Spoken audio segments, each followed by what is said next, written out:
ঠাণ্ডা বেছি হ'লে কিবা এটা খাওঁ খাওঁ লাগি থাকে নহয়নে। মাকৈ আনিছিলে লগৰ এজনীয়ে, ধুনীয়াকৈ বইল কৰিলে, কৰি পেলাই ধুনীয়াকৈ কাটি ইয়াতে নিমখ জলকীয়া তেনেকৈ দি আবেলি গোটেই লগৰখিনি লগ হৈ পেলাই খালোঁ। আৰু এতিয়া যিসকল ৰেণ্টত থাকে বা হোষ্টেলত থাকে, পিজিত থাকে, তেওঁলোকৰো কেতিয়াবা কিবা এটা খাবলৈ যেতিয়া মন যায়, নিজে কৰি খাবৰ কাৰণে এটা খুব সুবিধাজনক বস্তু এটা আপোনালোকৰ লগত মই শ্বেয়াৰ কৰিবলৈ গৈ আছোঁ। এইটো চাওক, একদম খুব ধুনীয়া হয়, ষ্ট্ৰিমাৰ হয় পিজনৰ। এইটো বিৰাট ধুনীয়া। এইটো 2.5 লিটাৰ্ছৰ হয়, কাঠৰ ধুনীয়াকৈ দিয়াও আছে ধৰিবৰ কাৰণে সুবিধা কৰি পেলাই। বিৰাট কিউট হয় নহয়নে। 2.5 লিটাৰৰ হয়, 1.5 লিটাৰ্ছো আপোনালোকে আনিব পাৰে। এইটো অনলাইন অৰ্ডাৰ কৰি অনা হৈছিলে। আৰু ঢাকনিখন দাঙি দিছোঁ চাওক, এইটো ষ্টিমাৰটোৱে। ইয়াত ভাত পানীও ধুনীয়াকৈ কেতিয়াবা চাউল তাউল বনাব পাৰে, ভাতো বনাব পাৰে, নতুবা মেগী চেগি ধুনীয়াকৈ বইল কৰি খাওঁ বুলি ভাবিলেও ধুনীয়াকৈ বনাব পাৰে। আৰু যিকোনো ডিম চিম যদি বইল কৰোঁ বুলি ভাবে, ডিমো বইল কৰি পেলাই খাব পাৰে, সুবিধাজনক। এইফালে কাৰেণ্টৰ যিটো কেবলটো আছে ইয়াত ফিটিং কৰা হয়।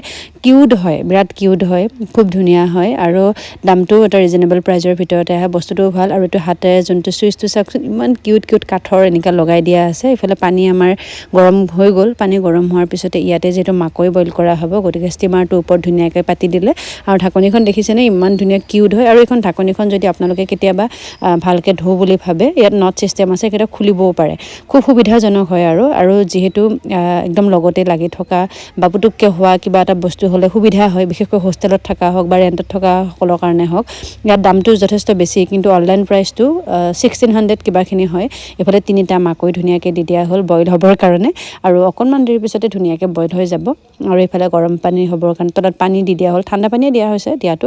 এইফালে মাকৈখিনি ধুনীয়াকৈ লৈ ইয়াতে বইল কৰা কামটো চলি গ'ল। আৰু যেতিয়া লগে ভাগে থকা যায়, বহুতখিনি ছোৱালী যেতিয়া আমি একেলগে থাকোঁ, ইটো এটা সিটো এটা তেনেকৈ কৰি মেলি মানে কিবা এটা খোৱা হয়। আৰু একদম শ্বৰ্টত হোৱা বস্তু, আৰু শ্বৰ্টতে হোৱা কাম। গতিকে এইফালে মাকৈ দেখিলে নে, কাৰেণ্টটো ফিটিং কৰি দি দিলোঁ, চুইচটো দি দিলোঁ, আৰু বহুত বেছি টাইমো নালাগে, পুটুককৈ হৈ যায়। সেইটো কাৰণে ভাল বাৰু। এইফালে হৈ গ'ল, দেখিলে নহয়, মাকৈ বইল কৰি হৈ গ'ল। তাৰপিছত লগৰ এজনীয়ে ধুনীয়াকৈ কাটি সকলোৰে কাৰণে কৰিলে। তাৰপাছতে অকণমান ইয়াতে নিমখ ছটিয়াই ল'লোঁ, অকণমান জলকীয়া গুড়ি ছটিয়াই ল'লোঁ। তাৰপাছতে এইটো এতিয়া খোৱাহে কথা। আৰু আপোনালোকেও যদি ল'ব বিচাৰে, লিংক বুলি টাইপ কৰিব, মই লিংকটো আপোনালোকৰ লগত শ্বেয়াৰ কৰি দিম। ভাল হয়, প্ৰয়োজনীয় বস্তু এটা, গতিকে ভাবিলোঁ আপোনালোকৰ সুবিধা হ'ব, সেইটো কাৰণে আপোনালোকৰ লগতো শ্বেয়াৰ কৰিলোঁ। আজি ভিডিঅ'টোৰ পৰা মই কুহিয়ে লৈছোঁ বিদায়। যদি প্ৰয়োজন আপোনালোকে লিংক বুলি টাইপ কৰিব, মই লিংকটো শ্বেয়াৰ কৰি দিম। আৰু আমাৰ সন্ধিয়াটো আজি এনেকৈ, আপোনালোকে কেতিয়াবা সকলোৱে লগ হৈ এনেকৈ খায়নে কিবা কিবি? আমাৰ কিন্তু চাহ এনেকুৱা সৰু সুৰা বস্তুবোৰ, এইবোৰ আমাৰ মানে নিত্য নৈমিত্তিক চলিয়ে থাকে। আৰু বাই বাই, লাভ ইউ।